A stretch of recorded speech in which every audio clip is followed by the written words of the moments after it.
இப்ப வந்து நம்ம பாத்தீங்கன்னா நாசி லம்மாக்கு வாங்கியிருக்கோம். இதுல வந்து பாத்தீங்கன்னா கருவாடு, அதுக்கப்புறம் கருவாடு தொக்கு இருக்கு. பிளஸ் வந்து மட்டன் கிரேவி. அதே வந்து நம்ம கேரளா அரிசி தான் கொடுத்துருக்காங்க. மிச்ச வந்து நிலக்கடலை, மிச்ச முட்டையோட கொடுத்துருக்கறதுனால இது எப்படி இருக்கு? ஆனா கருவாடு ஸ்மெல்ல இருக்கும். பிடிச்சிருந்தா வாங்கி சாப்பிடுங்க. மோஸ்டா வந்து நான் சாப்பிட்டு கருவாடு சாப்பிட்டு எனக்கு பழக்கம் இருக்கிறதுனால நான் வந்து சாப்பிடுறேன். இது இது வந்து அந்த கேரளா ரைஸே தான் நமக்கு திருப்பியும் கொடுத்துருக்காங்க. இந்த கருவாடு தொக்கு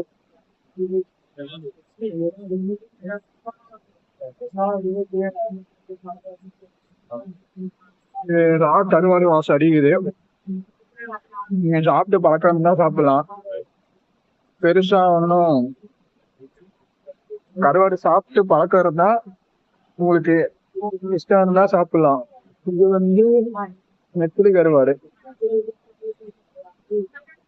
இது நம்ம ஊர்லயே வந்து உப்பு போட்டு காய வச்ச கருவாடு, இந்த சிப்ஸ் மாதிரி இது பண்ணுவாங்கல்ல, அந்த இதுதான். இது வந்து நம்ம மட்டன் கிரேவி ஊற்றி பார்ப்போம்.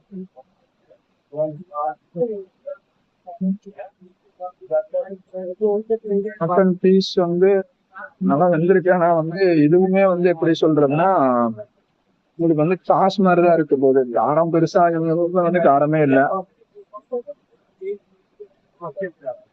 போட்டு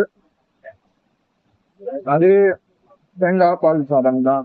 இந்த கேரளா மட்ட அரிசி தான் இதுவும்.